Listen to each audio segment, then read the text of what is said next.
Welcome to the Flymen Fishing Show, where we talk fly fishing, fly tying, and everything in between. I'm your host, Scotty Davis.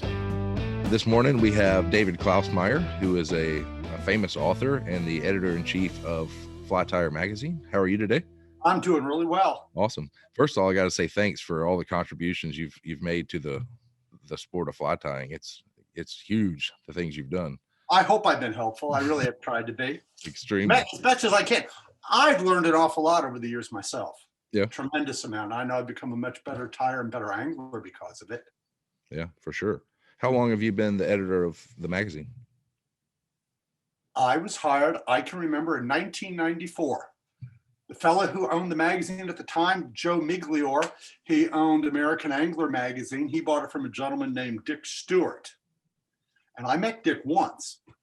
And Joe was going to shows, a lot of the Chuck Frimsky shows, those types of shows. That was before Chuck was involved, but the general fly fishing shows. I think the International Fly Tying Symposium was new at that time. That might have been one of them. And readers would come up to Joe and say, boy, I love American Angler, but I wish we had Fly Tyer again. You know, many years ago, those magazines were together. Yeah. American Angler grew out of Fly Tyer, and then it just became American Angler. But the old faithful readers, they wanted Fly Tyer back. And I still run into some of those folks at shows who say, I have your magazine back to the 70s. Oh, wow. So Joe knew he had a hit on his hands. And Joe was Fly Tyer started before American Angler. 1978, yes. Gotcha. 1978. And Joe actually came out of the professional publishing world. So he brought in a whole new set of I don't want to say quality controls, but he knew it should have a beautiful cover and better paper, just everything that would turn it in from kind of a really glorified club newsletter into a real magazine. And right out of the box, he knew, he said, oh, this is easy. This is what people tell me they want. Yeah. And so that's when he brought me on board, because he wanted to bring out another magazine and he simply needed more editorial help. Gotcha. And so it seemed as though I knew where to put the periods, and they thought, well, and I knew how to tie flies. And they thought, well, anything he really needs to know about magazines, we'll teach him along the way. So it's been a great ride.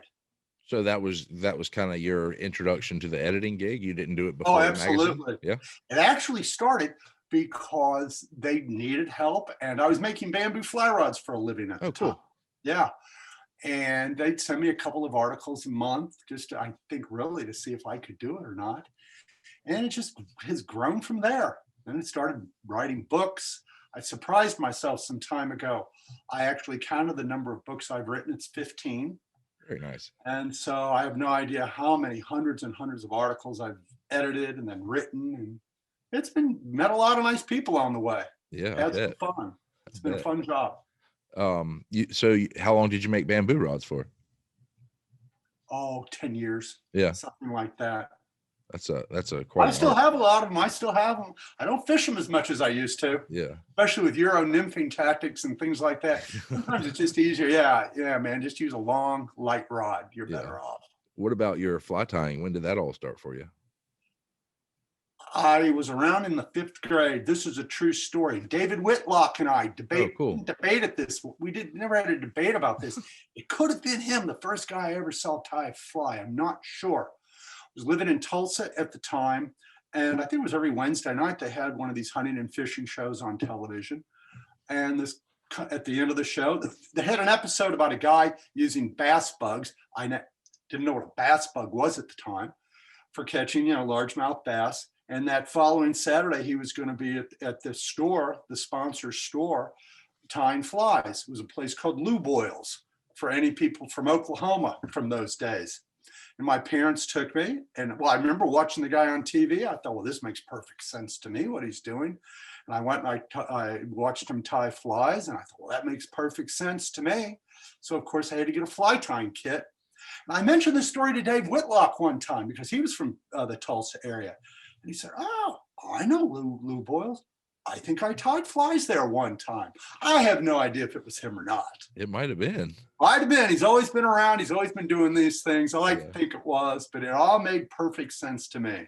And of course, I remember at the time studying, reading up on it, fly tying, waxed fly tying thread. Of course, you're a kid. What could that possibly be? Oh, that's simple to solve. I got a pot and some paraffin, melted the paraffin and threw in a bunch of my mom's sewing thread. Yeah. Man, it makes really nice balls of wax, but that's, back then there were no fly shops or anything back then. Yeah. And I don't at that age, I didn't know anything about a fly tying catalog. I guess they existed. Kind of tough back then to get into the craft. Yeah, I bet. So your first flies were for largemouth? Yeah, I guess. Yeah. Whatever, yeah, one of those deals. Whatever you can attract, wherever you can fish at that age. Yeah. So you grew up fishing in the Tulsa area? Yeah, Tulsa, Oklahoma. Yeah. Moved to Tennessee. I went all the way through college, was in Oklahoma, lived in Tennessee, Knoxville for a few years. Long time ago, I was the president of the Great Smoky Mountain chapter of Trout Unlimited. Oh, cool. So that was about 30 years ago, 25, 30 years ago. And so have been in Maine now almost 30 years. So I was in Knoxville longer than about 30, 35 years ago. Yeah. Well, it's good to hear you fish. I've met a lot of serious fly tyers where I ask them how the fishing is, and they're kind of look at me weird, like I got a booger on my face. Like we don't fish, I hear some of that. I don't know too many of those.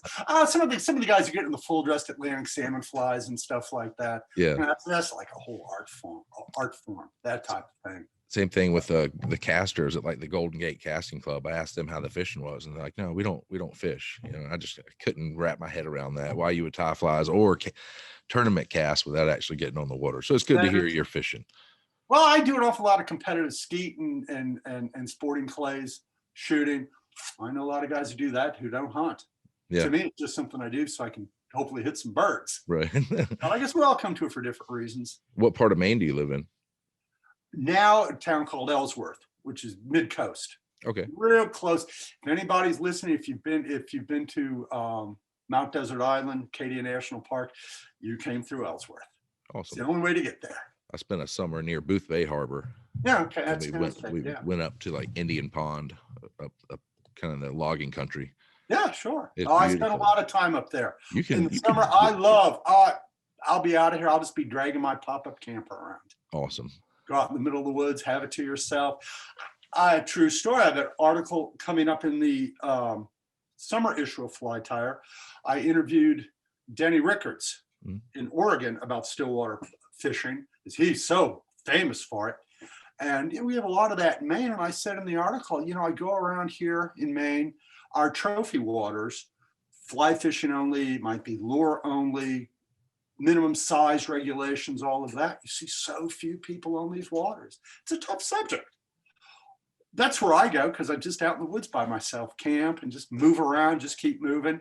I tie flies all winter for pond fishing. I still do a lot of moving water fishing for landlocked salmon, but kind of branching out into some other things. So those are like the trout, like you said, stillwater, like the little beaver ponds up there. Beaver ponds, also just ponds. Yeah. Ponds, lakes. Beaver flowages are really good, especially if you have a canoe. You can just go and go and go on some of these places. Besides catching fish, you might see deer, moose. Saw a bear one time crossing a beaver pond. And so you never know what you run into. Yeah, so that seems more common than seeing people from some of the places I've been up there. I mean, you could die on some of those logging roads. Run Indian Pond, man, you're in the middle of nowhere. It's got great bass fishing. We have some phenomenal smallmouth bass fishing here. Yeah, that's when I was there, I kind of had my eyes on the brook trout and things like that, but it turned into a smallmouth trip real quick. Yeah, I know the Indian Pond you were on. Yeah. There's some big fish in there. Yeah, man, that was a beautiful place. So being the editor of that magazine, obviously meeting all these fly tyers is an interesting group of people as a whole. Yeah. Who is there any certain people that like really stand out over the years or as being interesting, or I don't know, all of them?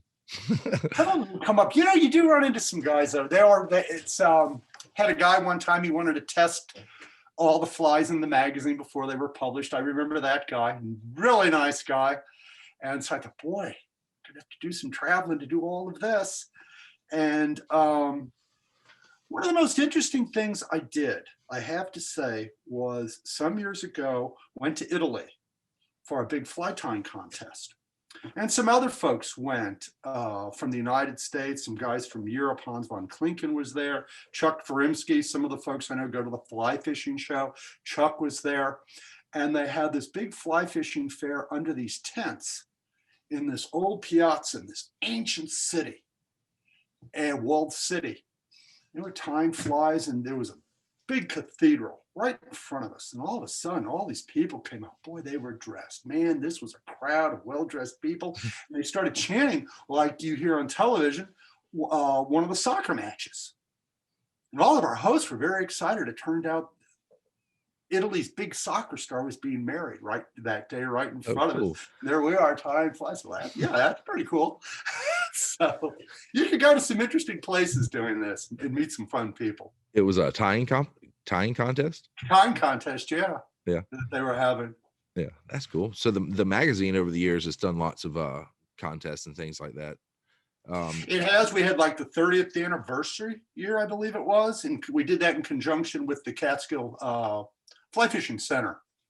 They actually handled it for us, had a really good turnout for that. I got kicked out of there one time. That'd be hard to do. The one in Roscoe, right? Yeah, right. Yeah. So there was a little old lady there named Agnes Van Put, I think was her name. Yes, I met her. She's great. And if you're my size, she was a tiny little lady. Yeah. But I was so enthralled by that place. I was like a kid in a candy store, literally like my jaw was on the floor. And she came up and was like, "Sir, I'm going to have to ask you to leave." And I was like, "Oh my God, did I do something? Did I break something?" She's like, "No, we closed 45 minutes ago, but we just saw you having so much fun. We let you stay." And I was like, "All right, if I get a picture with you, I'll get out of here." So those places are that way. That the American Museum of Fly Fishing in Vermont, you can get lost in those places. Totally. Like seeing everybody's desks still set up how they were in their house. They meticulously moved them. And I was speechless in that place. Yeah. Some pretty incredible stuff. Yeah. So y'all have some new contests coming up. I heard rumors of maybe a Fly Tyer of the Year. We are going to start the Fly Tyer of the Year award. This, I think, will be really big. It's something that readers have asked for. One of the most common questions I get is, so who's the best tyer in the world? I have no idea. It's probably some guy working in his basement or his den, something like that. And so I decided I want to have the Fly Tyer of the Year contest. I have no idea who will win this thing. We're going to kick it off in the summer issue. And I would like readers, I'm really glad we brought this up. You're breaking news because actually publicly I haven't mentioned this to anybody. What I want is for readers to contact me through the email address, the magazine email address, which is simple enough, flytyermagazine@gmail, and tell me who is your favorite fly tyer. And I'm thinking of the people who have really can tie good flies. There's a lot of people who could tie good flies, but I'd also like these people to hopefully be out working with clubs, teaching fly tying, perhaps doing some publishing, perhaps doing some videos. Are they really helping people learn the craft? Are they bringing new people to the craft? And as well as fly fishing in general. And so we're going to be running this for the summer issue, the autumn issue, and then we'll announce the winner in the winter issue.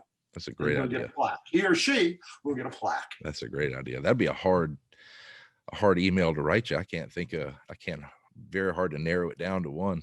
It will be tough. It will be tough. Then I'll work with my authors and we'll sort through them. I'll tabulate them. We'll sort through them and we'll see what happens. You're absolutely on point there. The people that promote the sport, that's just as important really as making the beautiful flies. So especially something so complicated as fly tying. There's a learning curve. There really and truly is a learning curve and helping people do that. It's easier than it used to be. It certainly was when we were kids. Yeah. But still, I've taught a lot of fly tying classes. I still go to shows and teach people how to tie. And I admit it's not the easiest thing to do. The entire sport, there's a learning curve. And you can always keep learning from other people too. There's always something new to learn. I do with every issue, and I'm not making that up. There are times when I've actually asked people to write articles. I probably shouldn't say this, but it's the truth because I wanted to learn something. And I knew other people were interested in this. I said, "Hey, would you tell us about that?" Yeah. Because I keep screwing it up. And well, so many different styles too. Like the people that tie with just monofilament, that's always intrigued me. You're always going to find materials, no hackle shortages there. No. And people keep now, and I haven't met anybody doing this. Maybe you have. I understand people now are making materials on 3D printers. I've seen people do like fake jungle cock eyes printed on, not necessarily paper, but Yeah, but I don't know if it was 3D printed. I have no idea how they're doing this, and I understand, which makes perfect sense. Backs, wing cases for nymphs, as an example, things of that nature. Well, makes sense. Or shrimp carapaces and crab Exactly. bodies. Yeah. People are always doing something new. Coming up, All these new little arms coming out for crabs, kind of the silicones and all that stuff. That stuff for nymphs, those types of things. I have some of that. I'm just one who still thinks it's all motion. The oldest material is probably still the most important material. And a lot of tyers do believe this. It's marabou. Yeah. Nothing matches that swimming action. Yeah. Marabou and rabbit. That's and the rabbit. two that It come all to just mind comes there. alive. It comes alive in the water. So obviously over the course of your career, you've seen this whole thing change from the naturals like that to lots more synthetics, right? Yeah. Oh, I remember the debate years ago over like surf candies. That was a big deal. Is that a fly or is it not? With using epoxy. Now that's just almost old hat. Effective flies, I'm not talking about that. Yeah. But it's just the things, and now people are into the UV acrylics, things of that nature. I use acrylics, that might not be the right term, but the UV finishes, which are very cool. Yeah, I don't know many tying benches that don't have that on it. Yeah. So also saw you were mentioning the Feather Thief. I'm about halfway through that book. That's a crazy story. That is really unique. It turns out I met that kid years ago at a show, he and his brother. Yeah. I just know there's another guy tying nice flies. That's all I really do. Younger than the average, but yeah. Apparently I was mentioned because we had something, I wrote something in the magazine extremely positive. It was true at the time, about the fella. Mm-hmm. And so, boy, that's passion. Well, I guess he didn't take the feathers to tie flies. It was for another reason. But I guess that all calmed down. I know at some of the shows years ago, some of it still might go on. There was always some guys were suspicious with some of the things that they were bringing, some of the things were being bought and sold, but that was that whole thing on steroids. Yeah, it's a very interesting story. It really is. Yeah, like I said, I'm about halfway through it, and 2 nights ago I was like, oh, Dave's name. Yeah, it's cool. So I don't know if I'll be in the movie, but whatever. Oh, I would totally watch that movie. It'd be great. So other trends, there's obviously, I've seen a huge growth in saltwater fly tying as well. Saltwater fly tying is huge. I tell you, yes, saltwater. Freshwater for trout is pentagons. I mean, those things have really taken off, those small flies. I use them and they are very, very effective. I think too, when it comes to freshwater, Euro nymphing techniques have really changed things. And I know guys are getting into more space style casting for trout and those types of flies. Saltwater has taken off. People are just mystified still. I'm still mystified to an extent, the fact what you can catch just standing on the beach. It's just, I think a lot of people kind of shy away from it because you walk up to the ocean and the thing's so damn big. How could this possibly ever work? But man, once you get into it, it's phenomenal. We have really good runs of stripers in Maine. Yeah. Some years bluefish, that's a little spotty, but we certainly get stripers. Your bluefish are big though. Like we get them. They are like really big. Inches. Yeah. My wife and I were kayaking on a local river one time, and I happened to look, as we started out on the way down, we just paid out our lines. I said, I just dragged the fly. We won't catch fish till we get down a little further. But all of a sudden, there was this big explosion behind our kayak. But we'd also passed a family of otters. And I said, well, it could have been an otter grabbing your fly. I don't believe that. And we hadn't had bluefish in some years. And as we got farther down the river, I looked behind her and there were breaking fish all behind her. So I paddled up as fast as I could, started casting, immediately snapped off a couple of really nice fish. So I said, okay, fine, had enough of this. Went back the next day, had some steel leader material, and I caught a couple of big bluefish. I actually had people stopping on the road watching me do this because I could not land them in my kayak. I had to get out. So I get up, have this big fish on. Where I am, it's real muddy as the tide goes out. I get up through the mud, I get on the bank, I get one of the fish in, and I measured it against the rod from the butt of the rod to the first guide. It was about 2 inches longer than that. That when I got home, that measured 34 inches. Dang. So I was catching about 36-inch fish in a kayak. That's crazy.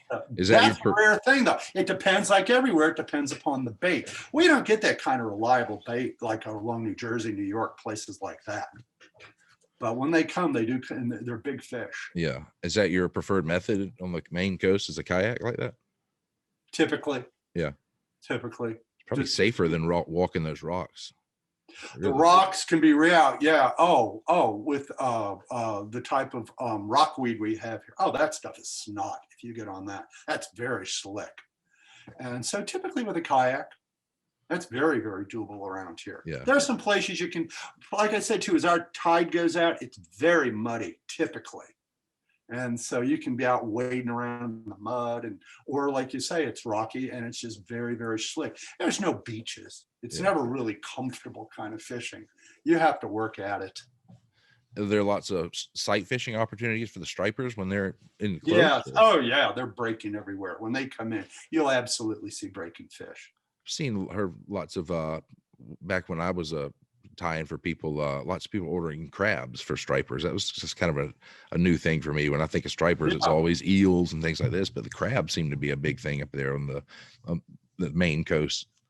Well, they say lobstermen actually I have no idea how a striper gets in. I guess their schoolies get into their lobster traps. Really? They'll actually have them, and they say, well, they're going after the bait, but they're also getting crabs in the traps. And so that could very well be. And maybe a baby lobster fly. That's it exactly. Actually, had a guy send one to me. Guy from Massachusetts. It was a big old thing. He claimed he used it. I don't know. You ever seen the one Drew Chacon did? That was with Clint Kemp. That was a beautiful fly, but it's really small, like a bonefish size. We have Drew wrote an article for the summer issue, his latest crab pattern. Yeah. Fiddler crab. Like you say, for bonefish, redfish, that type of thing. Yeah, he's a great guy. Yeah. So how long have you been in Maine now? Almost 30 years. Oh, cool. Yeah, quite some time. So you don't mind the weather? No. Drives the tourist out. Yeah, and being a tyer, it gives you time to get stuff done, I guess. I'm telling you, there's no black flies. Yeah. So now I'm looking out at snow right now. How cold is it up there today? About 30. Oh, that's not too bad. No, it's not bad. So when does your fishing season generally start? The official day is April 1st. Grand Lake Stream will be extremely busy. Places like that, the east outlet of the Kennebec, people are there fishing for landlocked salmon. Boy, man, the ice is flowing by and that type of thing. I'll go up, fish a couple hours. People laugh at me. I will take a small hibachi. I'll be out there barbecuing. To me, it's, let's turn this into an event. Right. And so I'll often do something like that. That's and awesome. So, it's a party though. People show up, and then it'll trickle off. It's just that opening day type of thing. The serious fishing around here, it would be May 1st. Really, May 1st. Yeah. We can have nice Hendrickson hatches, say May 10th, and a lot of rising salmon to that. How far are you from the trout stream being on the coast? Oh, half an hour. Oh, that's best of both worlds. Not bad at all. Not bad at all. We also have sea run salters. They're called brook trout. Southern Maine gets sea run brown trout, but up here we get sea run brook trout. Nice. When does that happen? Now. They could be coming in now. Yeah. Nice. So back to the growth in kind of the saltwater fly tying. Have you seen any growth in the offshore? I've seen like just on social media. A little bit. I think what holds people back there is the cost. Totally. Not at the time of doing it. Because now you're getting into bigger boats, things like that, and the price of the guides, unless you have a boat, the guide services and things of that nature. I know some guys, they'll go for sailfish and things of that nature. That's prohibitive for a lot of guys. Yeah. Certainly inshore, that growth it's close to people. I mean, you have to look at where the population centers are, and people just want to fish. Right. And so, New York, New Jersey, Boston, all of those areas, all the way down the coast, as well as on the West Coast in the San Francisco area, places like that where you have stripers. Yeah. I know to get any decent offshore here, we have to run about 60 miles, but they have some place like Miami and Jupiter, you could be sail fishing a mile off the coast. So yeah, I've never done that down there. Yeah, I haven't either. Yeah. Now I have caught sharks up here. Here you have to go about 20 miles out. Yeah. That's different. You've just got a freight train that won't stop. What kind of sharks are they? Blue sharks. Oh, cool. About 100 pounds. It's just a big old wad of feathers on a big hook is all it is. And the guy who took me out one day, he had a chum bucket hanging off the back of his boat. And I thought he was teasing. If nobody's ever seen this, this is a true story. He said, oh yeah, when the sharks come in, they'll come up, they'll just grab the motor. Because, the prop's not turning. You're just drifting along, putting the chums, the scum is going out, the oil, and all of a sudden, way, a couple 100 yards out, you'll see a fin start coming in. It will come right up and clamp on the prop. Really? And I think it's because of the endless electric charge in the motor. Or the flash, maybe. First of all, they'll grab the chum bucket, but then they'll go over to the prop and they'll just latch onto it. But if you get one swimming around, you'll take it's just a huge thing of feathers. I guess they think it's a piece of chum. Who knows what? They'll come up and they'll grab it. Now, what was interesting were the seagulls, because you have all this chum in the water. Well, the seagulls came, they wanted to eat it. So they're just landing on the water while the sharks are there, and the sharks come up and they're just nudging them away. Really? I couldn't figure out, are these the smart seagulls or are these the dumb ones that haven't been eaten yet? The sharks had no interest in them. They were literally just nudging them away with their nose. I say maybe they thought the fly was a dead seagull, but that's obviously not the case. Who knows what was going on there? So you catch a couple of them, your stomach's bruised from the rod, you're done for the day. Yeah. It was an adventure, though. No, you were outside of land. You had to go out that far. Y'all get thresher sharks up there in the Northeast too, right? I have heard of those. Yeah. Yeah.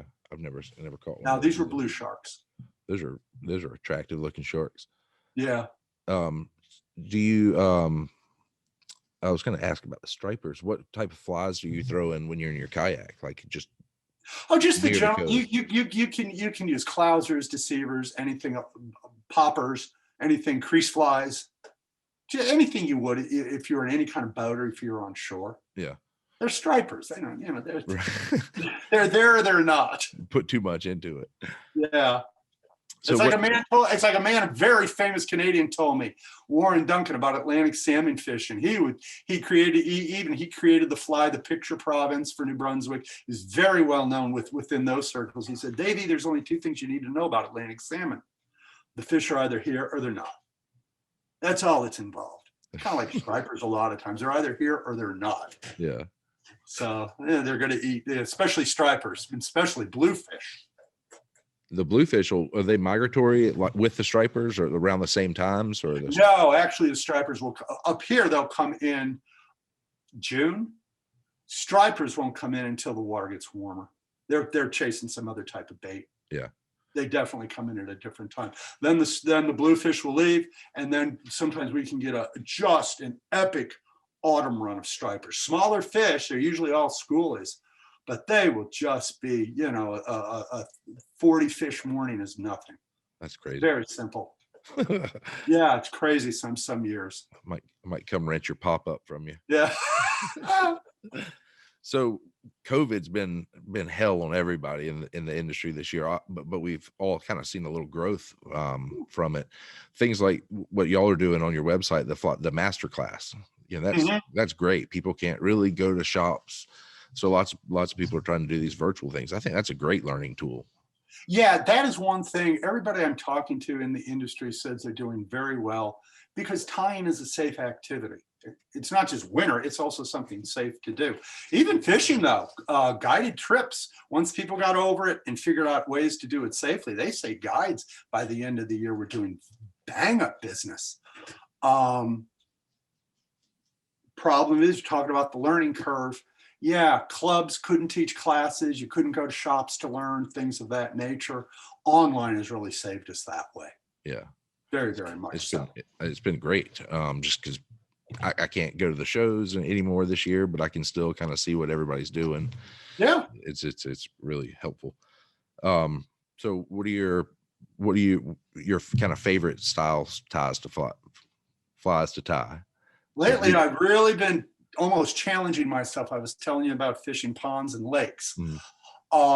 Thunder Creeks. Keith Fulcher years ago came up with the Thunder Creek. Some years ago, he wanted a new edition of his book, so I helped him. He provided the flies and I provided the words. We came out with a new edition of that book. Thunder Creeks that's the one where you tie the body of the fly, the wing is on, you have bucktail going one direction, but then you fold it back to form the head of the fly, a nice bullet-shaped head. Try tying those small. That is not an easy thing to do. Yeah. And so finally this winter, I guess I had a lot of, like you say with COVID, I finally had time. I said, man, I'm going to figure out how to do that. And so I've got them worked down pretty small now with just white marabou wings, and fish love them. But scaling them down to like size 10 for me has been a little bit tough. Yeah, they look easy to tie, but I've tried to tie them, and they're definitely not the easiest. They're not the easiest to get right. I also do a lot of chironomids for moving water. I've gotten, like a lot of guys, into all of the really small nymphs. Those work very well. I used to love to tie large, realistic imitations like of golden stoneflies and things like that. Oh, they catch fish, but boy, nothing like these other new flies that are coming in. And they're very simple to tie. Yeah, and there's something sexy about a box full of midges too. That just looks banging incredible. You know, I put a lot of time into it, if anything. Hotspots have really taken off. You talk about trends. I was one for a long time too. I thought, okay, that's just another gimmick. But then it's something about the International Fly Fishing Championships. And I know it's always very controversial, taking fly fishing and turning it into a competition. I mentioned this in the magazine more than once, and I said, but never, regardless of how you feel about that, these guys know how to catch fish. You can't argue about that portion of it. And they're really the guys who introduced hotspots on nymphs. And so I started trying those, and yeah, I think my catch did go up. And it's a very simple thing to add, just a couple of wraps of thread or floss or whatever it might be. It's one of those things that somebody really wants to experiment, tie some standard, let's say, pheasant tail nymphs, and then tie some with, just finish it off with like fluorescent pink or fluorescent red thread. It's the only difference it's required, and make a comparison. Yeah. Just makes the sport a little more interesting, if anything. When you said hotspot, that's the one that came to mind. The pheasant tails are kind of commercially tied with that real bright dubbing thorax. Those are. That's another way to do it too. Like to say, just a real bright thorax. Yeah, and like you said, like those competitions, I'm kind of the same way. It's kind of a weird thing that you to compete in something that you're so passionate about, but we've learned as Americans, we've learned so much from them, like Euro nymphing. That was never really on my radar until you start hearing about these competitions. And same for me. And it's a very simple thing to do. And it's one of those things too. If somebody wants to study up on the topic, and there's a lot online that you can see.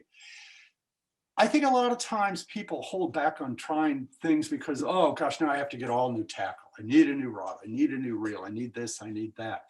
You could still use the basic techniques with a 9-foot rod, and with tackles. There's a lot of very affordable tackle. Get a 10-foot or an 11-foot lightweight rod. You don't need a new reel or anything like that. Right. You don't need a new line. I have a couple of lines that were supposedly designed for that type of fishing. As far as I could figure out, they're simply level lines. They don't have much of a taper at all. I don't even know if anybody makes a level line anymore. Now, that used to be just considered the cheapest line going. Remember, you're not casting. Right. You got like at most 2 or 3 feet of line out of the tip of the rod. The rest of it's just a long leader. Yeah. Well, what's all the rest of this line about? If you want to try it, you probably already have the tackle. You're right. Good to go. Just study on the methods. If you're a trout fisherman, you probably have the flies. It's just a question, and it's really just a slight adjustment in your approach. Some of this used to go on. It was called high sticking. And there are some subtle differences between the two. It's another form of high sticking, which goes back, I don't know, to the 30s or 40s, something like that.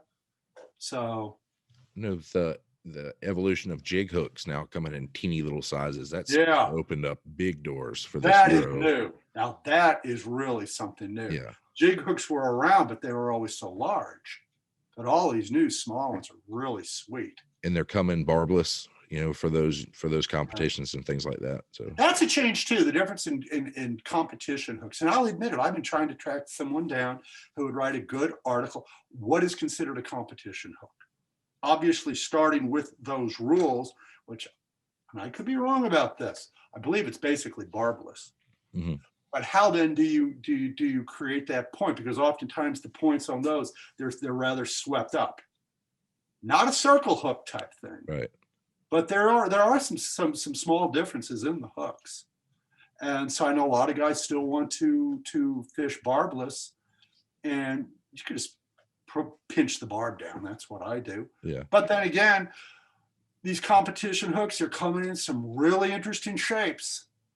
Not just jig hooks, a variety of things, some different shapes of the shank bends and things of that nature. Really interesting units, some really nice looking flies at the end. Yeah.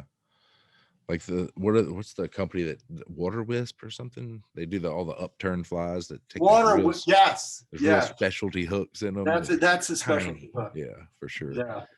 And something I've seen some of the jig hooks where the eye is flat, and then the other time the eye is more upturned too. That's I've seen them flat. The bend would be here, your eye might be here. Some of them have them in line. Yeah. And I think then you get into those other beads that are designed for the jig hook, and that's a new thing. And it's really not. It's once again, it's not like it's prohibitively expensive. It's really not for somebody to play around. When the average guy's going to tie a couple dozen flies a year, and these things are extremely effective. And what's nice about the jig hooks is, especially as you're nymph fishing, you want to be down low. You're not hooking the bottom nearly as much. Right. It's a really nice way to go. Yeah, tungsten bead and a jig hook. Yeah. Yeah. So have you done any of those competitions like that? No. Or so? Yeah. No. More tying. It must be an interesting process. I know people have gone through the process to try and get on the team. And so these guys are serious, man. Oh yeah. I tried just kind of for shits and giggles when I was in my 20s to Team USA or something, had to try out near Cherokee or something, but the rules were insane. Like I could barely use any of my flies because I just came up there as Joe Blow. But I don't think you could have any exposed beads. Like all your weighting had to be hidden beneath dubbing. Oh, really? So, I mean, all my heavy flies were just leave them in the truck. I had like 3 or 4 flies I could fish with. But like you said, those guys are a totally different caliber. Now that you mentioned competitions before, I forgot about this. Years ago, we ran a thing for a couple of years. I'm not even sure what happened to the whole deal, where we helped the team find their own Fly Tyer, who then traveled with the team. Oh, wow. Yeah. So that night they could be up all night long, and they had their Fly Tyer. That I spoke to both of them when they came back, and they said, "Man, they worked me to death at night." They're on the wall. Yeah, they had to make small adjustments, whatever it might be. I guess it's like the Indianapolis 500. We qualified, but we got to get the car ready for tomorrow's weather or whatever. Yeah, it's the one man adjustments. The one man pit crew. Exactly. That's cool. I wonder if they still do that. Travel with them. No idea. Yeah. I have no idea. Probably not. The word got out and like, you don't want this job. Yeah, that could be. You're really not going to fish. Right. So. Yeah, that's nuts. So you got plans for the rest of the day? I'm going to work. I'm going to tie tonight. I'm not.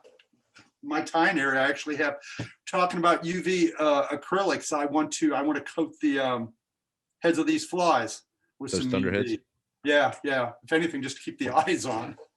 Do you do them on longer hooks? I've seen some of them on like little wire trailer hooks. You can do that. I actually use a short shank hook, real short shank. On this batch, I'm using a heavy wire scud hook, size 10. It's got a slightly flat shank with a slightly upturned eye, and there's so many different hooks. I looked at those. I said, those look great for this, because I really want the marabou and all the materials behind the bend, so it doesn't doesn't twist. I've seen guys with smaller streamers use those types of hooks, and to me it makes sense. Yeah. Hopefully your materials aren't getting twisted around. You said the ones you're working on are all white? Well, yeah, white wing, marabou white wing. That's a killer fly. That's a killer fly for larger for smallmouth bass, largemouth bass. Any flash in it at all, or just all just white? A few sprigs of pearl flashabou. That's all it takes. So it would be 3 materials, not including the thread.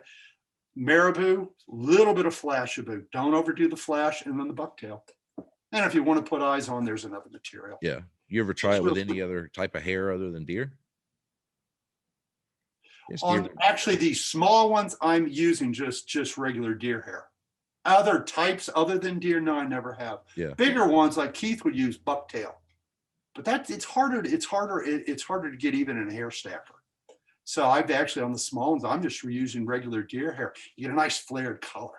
Yeah. And if you're there and you're watching, you'll actually and you watch it, you're dragging it through the water, you'll actually see that collar flex a little bit. It adds to the whole, I think, it adds to the whole swimming appearance of the fly.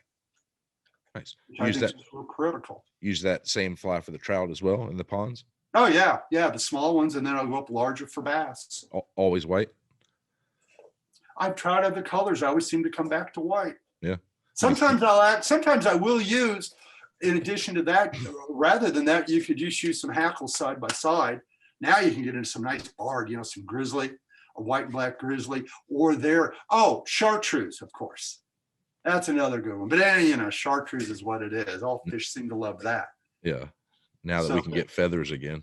That was kind of a crazy period. Yeah. Was it? When all the hackle were going into beauty shops and I saw a woman do that the other day. I was really surprised. I was at the store. Oh God, that's not coming back, is it? So now that's really calmed down very, very much. So how did that all start? I'd heard rumors that somebody said it was Steven Tyler on American That's what I always heard. Steven Tyler on American Idol or one of those shows. Man. And it just took off from there. What a crazy trend. And so I knew tyers who were putting their hackle on eBay just for that reason. Yeah, I sold them and then couldn't get any more. I was like, that was kind of a dumb move. Yeah. Well, they're always growing more chickens. Yeah. So yeah, but they were kept going there. I couldn't get any hackles for I understand. Years. I understand the hackle growers did very well that year. Mm-hmm. They did very, very well. That's great. Yeah. Well, Dave, thank you so much for talking to me. It's been great catching up. I'm glad you gave me a call. Yeah, for sure. If you ever need to get out of the snow, come on down. We'll take you red fishing. I love that. Redfish is great. I've done that in Florida and I did it in Texas. That's a great, great fish. Yeah. Where'd you go in Florida? Indian Lagoon. Nice. That's John Comiskey took me out one day. Yeah. John used to write from years ago. Fishing right outside, there was NASA. It's like, wow, this is unbelievable. Yeah, I've always wanted to get my picture on the bow with something launching in the back. Now I guess the shuttle's gone. He had a picture on his website of. I think I remember seeing that. I was like, and they're not going to turn around and look at that thing taken off behind them. They're not crazy. The Renzettis, they're in Titusville right there. And so they said, oh no, I don't know if they do anymore, but they said, especially years and years ago when it was newer, they would always go outside right from the factory, and they would watch the rockets go up. That's different kind of deal. Yeah, for sure. That place is it's tricky. Same with Texas. It's tricky for me. There's no tide. It's all basically wind driven. We're here. We have a 6-foot tide twice a day. So those reds are just itching to get up on that grass. And as soon as the water gets in that grass, they're piling in there and just really? See, up here we have about a 10-foot tide. Yeah. And so everything you do is really, and especially on the areas where it's mud flats. I mean, the mud, when it's low tide, it can go forever. Yeah. So for saltwater fishing up here, you really have to pay attention to your tides. Yeah. And then we get heavy winds too, but especially the tides. So, but a lot of these fish, they'll go right up into brackish water. Even the bluefish, they'll go up in the brackish water. Really? So, how far generally up the river is that line? It depends where you are. Like down at where I do a lot of fishing in Cherryfield, Maine, on the Narraguagus. That used to be an Atlantic salmon river. It still has some salmon in it. Oh, that water will go, 5 miles easily. Yeah. Before the first bridge, at that point, you fall under different regulations. Now it's inland fish and wildlife, even if it's brackish. But that's about 5 miles up to head of tide. Down in Augusta, the Kennebec, oh, that's much farther than that. It's just long, slow grade, the river out to the ocean. But then you have these enormous tides come in. Is the Atlantic salmon still a fishery? I know they had shut it down when I was there. No, that was shut down some years ago. It was declared an endangered species. I was involved with that for some years. I was president of the Narragansett Salmon Association, went to a lot of the meetings on. There's still a lot of work being done on salmon. The Down East Salmon Association has a new way of raising par. And they've been really stocking a couple of rivers very heavily, and they're having tremendous success getting fish back in. The problem has been, of course, the ocean is changing. You talk about stripers. The stripers, of course, come in June as the smolts, the Atlantic salmon smolts are dropping out of the rivers, going back into the ocean. I talked to a biologist one time who confirmed this story. There was a guy on the shore, had a rod and reel. They had a rod and reel, and they were reeling in a fish, a striper. And before this time, the biologist had tagged some smolts with radio. Can't say a collar, transmitter, whatever you put on a fish. Yep. And they were tracking this one fish, and sure enough, it was going toward where the guy was reeling in a striper. They went over with their gear, walked up to the striper, and sure enough, the smolt was inside the striper. So you have that going on. Of course, you have cormorants coming in, eating everything in the water. It's quite a phalanx that the fish have to go through just to get out to the ocean. Then you have changing temperatures. Now you got to get them back in. We don't have as much of a problem anymore with dams. That's really on a lot of these rivers, not the limiting factor. The world's changing. And so they're trying to finesse that and figure that problem out. So, but there's still salmon. I've caught Atlantic salmon, not in years, not since the fisheries were shut down. Yeah. But that was fun. That was a lot of fun. That was a different culture. Yeah. Very, very, because you had certain pools that were known to hold fish, and those were fished on rotation. There'd be a rack, you put your rod in the rack and wait for your turn. And in the spring, it was a real social event. Right. You'd see people who you hadn't seen since last fishing season, even though you lived in the same town. And my town only had 1,200 people, but there'd be no reason to run into these people, some of them.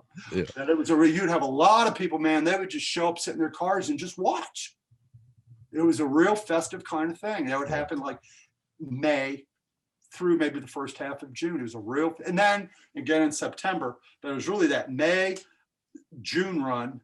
It would be a real same thing on the Penobscot, all these rivers. It was a real interesting kind of thing. It was a real festive thing. Yeah. And it's sad to say, but years later, all of a sudden you run into a guy in the store and you almost say to each other, man, I thought you died.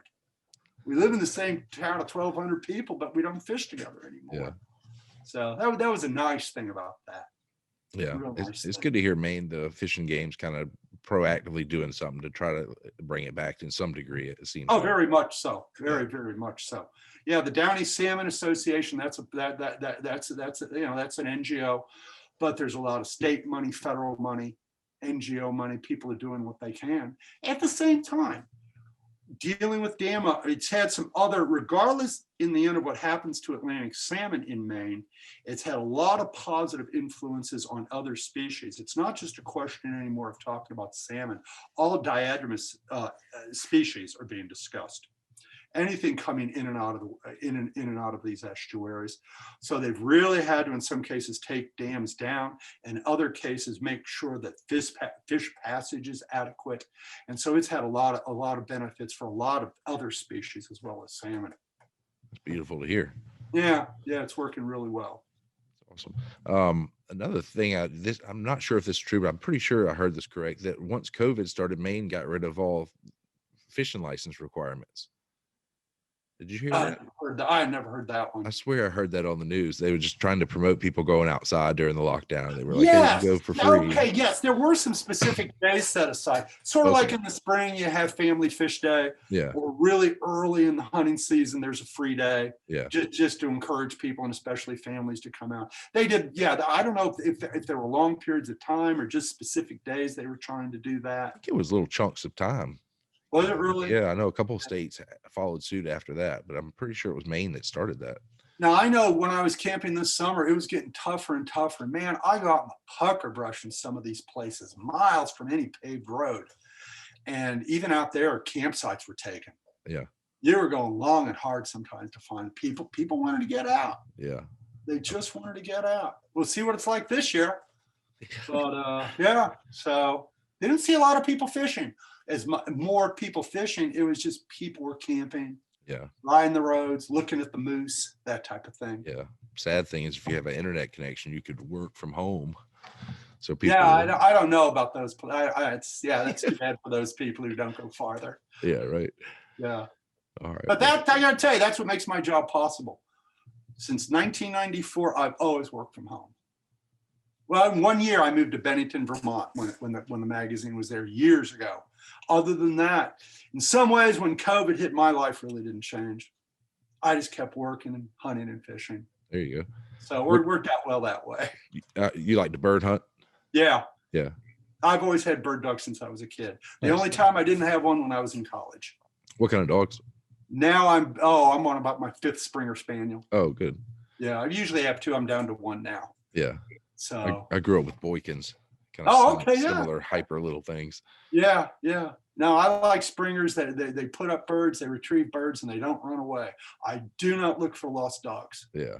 I will not do it. Yeah. So I just don't have it in me. Yeah. They work out real, and they work out. See, because we have tight cover up here. It's real tight. When I grew up in Oklahoma, we had Brittany's. And if they ran on the skyline, well, that's no problem because you could see them. Up here, it gets a lot of people like that type of dog here.